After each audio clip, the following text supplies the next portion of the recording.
Hello everyone, welcome back to the final video of Let's Mod Armageddon Empires. This is going to be on the shortest side and will not be showing any of the how-to alter Armageddon Empires stuff. This is just going to be me showing you what changes to the Armageddon Empires Machine Empire cards I decided to go with before we start actually playing the game. So let's get right down to it. The first thing we're going to do is take a look at their actual technology cards. The fate cards remained unchanged. After thinking about it more, I'm fine with the changes as they are. It's still weird to me that thought doesn't add fate points, but rather subtracts them from the enemy. That makes it really, of course, that makes it a lot stronger than adding fate points, but hey, we'll take it. I'm a little worried that some of the changes might be a little too strong that I've done, but here we go. So, we'll go over technology first. The only thing that I changed was I removed the stealth suite that they used to have here, and instead added a Phalanx missile pod. As you can see, it adds +1 attack die strength and hyperkinetic to robot artillery, automats, and automechas. Now, why did I do this? All the other factions have something that really helps in a, how should I say, in a permanent way, they're heavy hitters. The humans can give their tanks or their walkers +1 attack and +1 defense with an enhancement. They can also give them +3 hit points through a enhancement. And composite armor is an attachment that reduces the damage they take by 1 and gives them +1 defense dice. The Xenopods have a revitalization sack or chamber that they can give to a xenomorph that makes it so that when it's defeated, it regenerates back to its full attack and defense with all its hit points restored at the cost of that attachment. The Biomecha have a regeneration serum that allows those units to regenerate 1 hit point each round and fully regenerate its hit points when its turn begins. The Free Mutants have the ability to improve their dragons' attack and movement speed as well, and I think that the Giants also have a regeneration type serum with them as well. The Machines have, well, they don't have anything that they can help their automats, automechas, robot artillery with. There's no attachments they can give them other than, well, I guess Night Cloud. You know, Night Cloud is a good card, but the other factions also have one-time hit things they can attach to any card as well. So, I wanted something that just can consistently help a robot out, and that you don't have to keep manufacturing it. And so, enter Phalanx Missile Pod. +1 attack die strength to help them hit a little more often, and hyperkinetic, which means that they won't see this benefit. In fact, they're penalized slightly against infantry when they use it there, but it makes them a little stronger against enemy armor. Might be a little too strong, I'm not sure, so we're going to give it a shot.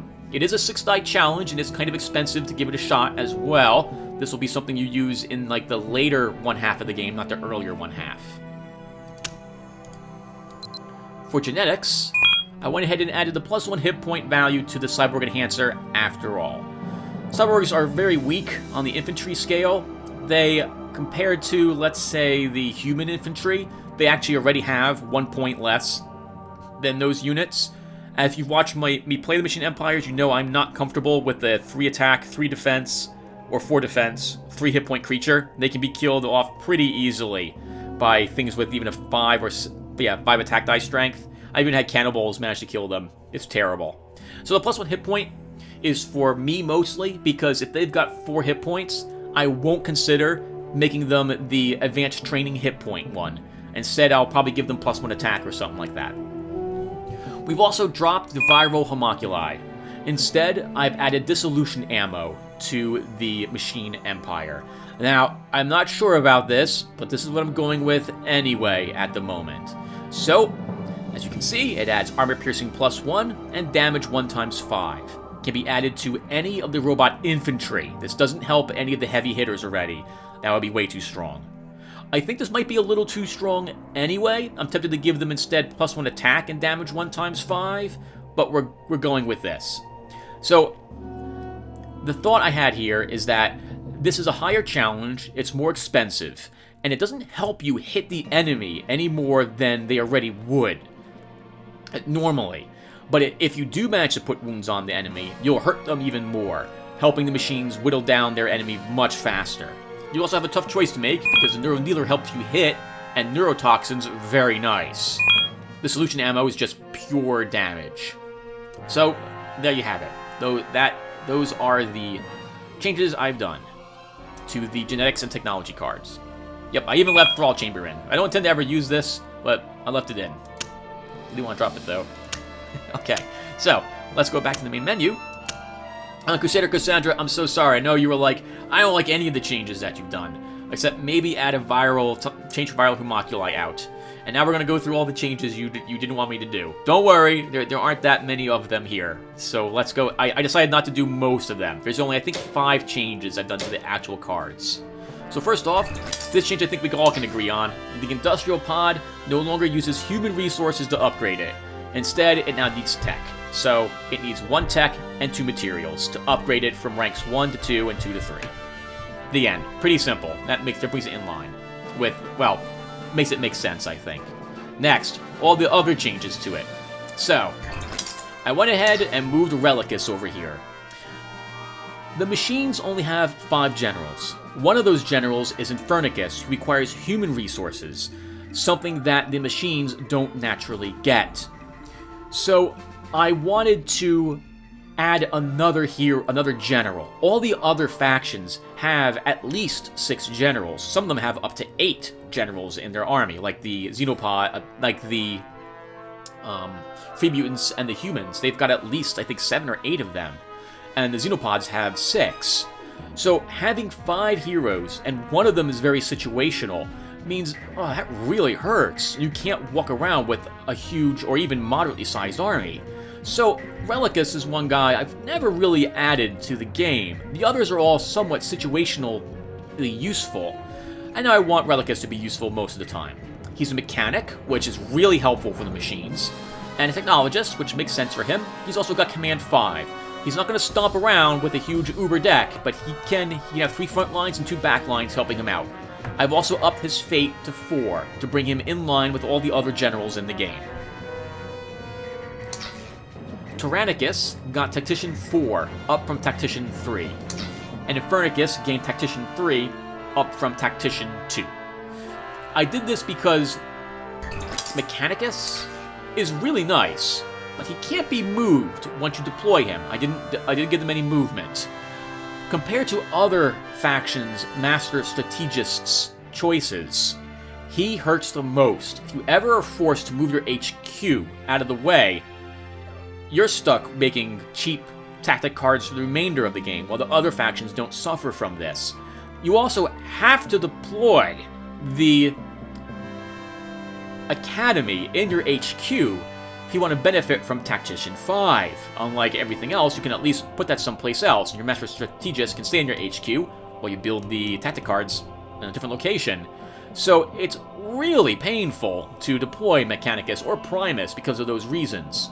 So I decided to up their Tactician ranks by 1 to make it so that they have a better chance to make Fate without Mechanicus sitting around. The Armageddon Empires Apparition, coming in as one of the most expensive air units in the game at 4 points, and a huge resource cost. They basically tie the human stealth fighter for it. I went ahead and increased their capabilities. They gained 1 attack die, which means that they'll probably put some damage on something when they attack it. They gained 1 hit point, making them more resilient against enemy and anti-aircraft. And they also gained air-to-air 9. Air-to-air 7 is just enough that you won't hurt anything. Air-to-air 9 means you'll probably put 1 or 2 points of damage on an enemy aircraft when you attack it, and you might destroy it if it's a weak aircraft with only like 3 defense die and 2 hit points. So there you have it. Apparition made a lot more powerful. The Banshee Air Defense gained rear area and range 2. This makes it able to do something besides get shot up on the front line during the actual combat. I didn't up their defense or hit points. I really wanted to, but the machines do have defensive nanites, and since I added in the missile pod, and this is an automat, it can equip that. giving it 5 attack die and hyperkinetic with Disrupt 3-1 and rear area. So this can become extremely strong. In fact, maybe I'll drop the artillery from that missile pod and instead just let it go to automats. Let me know what you guys think about that. I might change that. The only other change I've done to the infantry is I went ahead and altered the Revenant platoons slightly. The Revenant platoons have their resource costs lowered by 1 materials and 1 tech. They were originally 5 mat, 4 tech, making them the most expensive infantry I could think of in the game. 5 resource costs, 5, and 4. I think they tied the Imperial Marines for that. They're really nice. I do like them. The range 3, when I realize they have that, that's very nice. Give them dissolution ammo or give them a needler, and they're pretty much godlike, especially with defensive nanites. So just make them slightly cheaper, brings them in line with the Scourge platoons, and they're good. I really wanted to give the Lich platoons range 2, but I decided not to, so they remain the same. And that's it, everyone. Those are the changes I've done. Okay, next. The changes to the actual game. So Michael Janis has suggested that if I'm going to be saving the game as a relaunch point in case things go wrong, that I save the game every like 5 to 10 turns. I like this idea. What we're going to do is, unlike all of my prior videos, we're going to play the game, I think, in 20 turn intervals. And every 20 turns, I'll stop. I'll ask you guys what you think of what I'm doing. And if I don't get a response up to a day later, then I'll just keep playing another 20 turns. What this means is that my uploads will be slower. Normally when I record this game, I have recorded like 30 to 50 videos before I begin uploading any. This way you get 1 or 2 videos a day for like a month. Instead, you'll get a video every other day. And what it allows us to do, though, is it allows us to be more of a let's in the Let's Play. You guys can say, Tim, I don't think you're doing the right thing here, or why don't you deploy this? I can be like, well, I didn't want to do that because of this. You'd be like, that's dumb. Tim, you're dumb. You're always dumb. You should go ahead and deploy Mechanicus, Tim. Deploy Primus. Deploy him right now. And and maybe I'll do that instead. And this is Michael Janis. Thank you for that as well. I do like the idea that I reflect more on my decision-making process. And also, because I'm going to be reloading the game, I'll say twice during my actual game to undo things that I've done. We can discuss this bad decisions I made or other, perhaps, choices I could have done. So that's one of the changes I'll be doing. The uploads will be slower, the videos will be shorter at first and then longer as the game continues on. And finally, the other change I'm going to do, Imperialis 11, suggested that I upload each individual Armageddon Empires session to its own playlist. I'm not sure what I think of that. So what I'm going to do in Imperialis is this. There'll be an annotation somewhere up here for the first, I'll say, 5 minutes of the video, which will indicate the operation name I'm giving the current session. That way, if you're watching these videos, I don't have like 100 to 300 playlists of Armageddon Empires up here.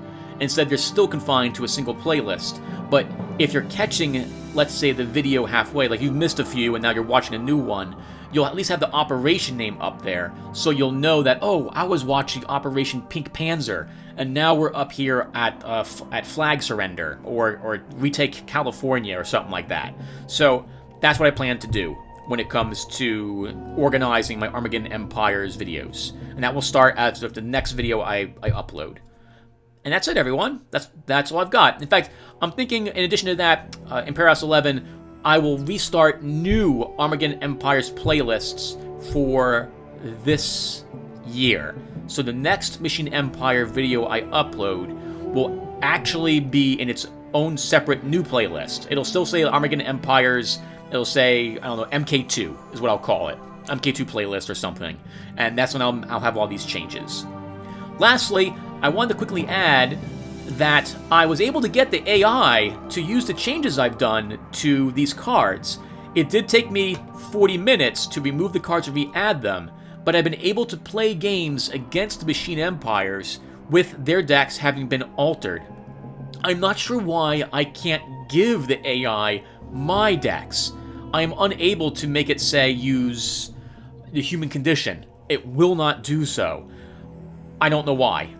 I can't take a look at the AI scripts. If I had to take a guess, it would be because of the tiles that get added to the deck. That would be my guess. Because I often add tiles which are like blank, like a single sand tile, for example, to help me push my HQ around. The AI doesn't seem to do that, or I haven't seen any tiles. Actually, I haven't really checked, but I somehow doubt the AI does that. I'll have to check now. But in any case,